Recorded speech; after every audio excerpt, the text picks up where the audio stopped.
Good evening friends. അപ്പൊ നമ്മൾ ഇന്ന് നോക്കുന്ന ടോപ്പിക് കേരള PSC ഏറ്റവും കൂടുതൽ തവണ ആവർത്തിക്കുന്ന ഒരു ചെറിയ ഹോട്ട് ടോപ്പിക്സ് നമുക്ക് സിമ്പിൾ ആയിട്ട് മാർക്ക് നേടിത്തരാൻ പറ്റുന്ന ടോപ്പിക് സ്വാതന്ത്ര്യ സമര സേനാനികളും പത്രങ്ങളും എന്ന് പറയുന്ന ടോപ്പിക്.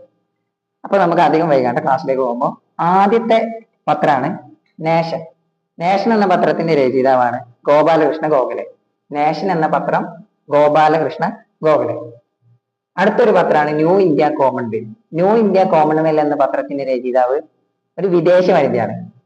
പുള്ളിക്കാരി എന്ന് പറയുമ്പോൾ അയർലൻഡ് സ്വദേശിയായ ആനി ബസിന്റെ പത്രമാണ് ന്യൂ ഇന്ത്യ കോമൺവെൽത്ത്. മൂന്നാമത്തെ പത്രമാണ് അൽ ഹിലാൽ. അൽ ഹിലാൽ എന്ന പത്രത്തിന്റെ രചയിതാവാണ് മൗലാന അബ്ദുൽ കലാം ആസാദ്. അൽ ഹിലാൽ എന്ന പത്രത്തിന്റെ രചയിതാവാണ് മൗലാന അബ്ദുൽ കലാം ആസാദ്. നാലാമത്തെ പത്രമാണ് ലീഡർ.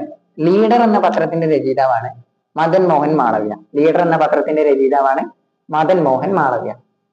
വന്ദേ മാതരം എന്ന പത്രത്തിന്റെ രചയിതാവാണ് ലാലാ ലജ്പത് റായ്. വന്ദേ മാതരം എന്ന പത്രത്തിന്റെ രചയിതാവാണ് ലാലാ ലജ്പത് റായ്. അടുത്തതായിട്ട് ഷോം പ്രകാശ് എന്ന പത്രം ഈശ്വരചന്ദ്ര വിദ്യാസാഗർ. ഷോം പ്രകാശ് എന്ന പത്രത്തിന്റെ രചയിതാവാണ് ഈശ്വരചന്ദ്ര വിദ്യാസാഗർ. തത്വബോധിനി പത്രിക എന്ന പത്രത്തിന്റെ രചയിതാവാണ് ദേവേന്ദ്രനാഥ് ടാഗോർ.